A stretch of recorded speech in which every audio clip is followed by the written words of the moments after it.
Hi, Umar Tov,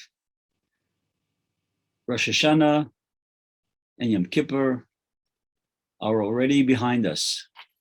And we're up to Sukkot.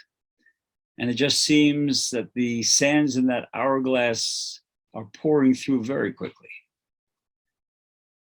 When thinking about Sukkot, there are just so many lessons that we can learn, so many facets to the Chag. There's the Sukkah, there are Bar Minim, Zman Simchasenu. And the Gemara teaches us that there are two opinions as to why we celebrate Sukkot.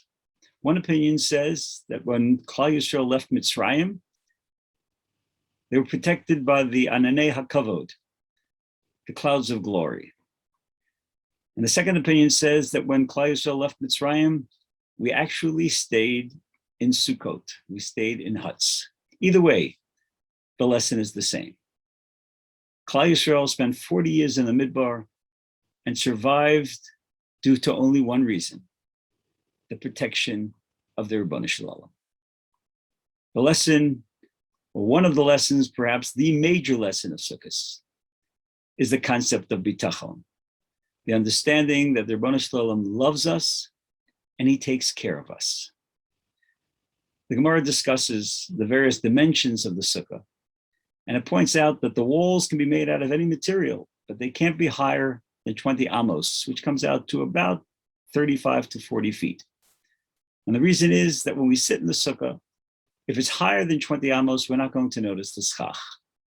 And it's important that we notice the schach, which is made out of only vegetation, made out of a substance that doesn't last very long and is very frail. And when we sit in the sukkah and we look past the schach and we notice the stars, we notice the sky, and we understand that we've moved out of the comfort of our homes into this frail structure. Regardless of our wealth, we're all sitting in the same kind of a sukkah with the same schach, with this frail mat or leaves on top of us. And we're supposed to realize and understand that life is frail, and the only reason why we exist, the only reason why we survive, the only reason why we succeed is due to the benevolence of the Ribono Shel Olam. He loves us, he takes care of us, and he fulfills all of our needs. And that is one of the major lessons of what we're supposed to concentrate when we sit in the sukkah and we celebrate this wonderful, wonderful Chag. And that's why, amongst other reasons, but perhaps the most important reason, why it's Zman Simchasenu.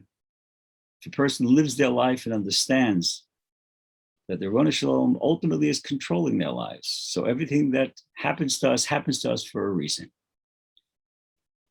An individual once came to Rav Shlomo Zalman Auerbach Zatzal, the Gadol Hador, and he was down.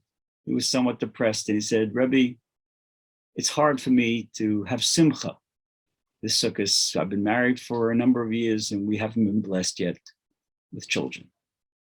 Rav Shlomo Zalman looked at him and he said, "I know an individual who had an operation, and due to the operation, he became deaf in one of his ears.